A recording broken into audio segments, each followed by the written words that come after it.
Macs come with a version of Python pre-installed, but it's outdated and not really meant for development use. Here's how to install the current version properly. Download Python.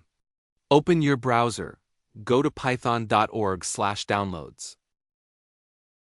The site automatically detects you're on a Mac and shows the latest stable release.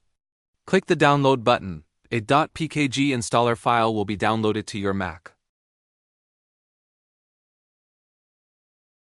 Now let's run through the installation. Open the downloaded .pkg file from your Downloads folder.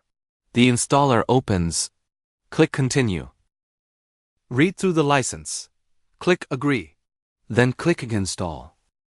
Enter your Mac password when prompted to authorize the installation. The installation usually takes about a minute.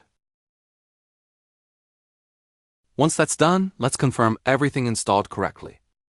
Verify the installation.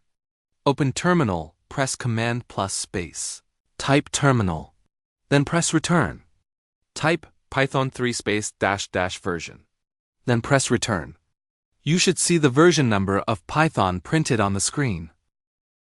To verify that pip was installed, type pip 3 space -- version.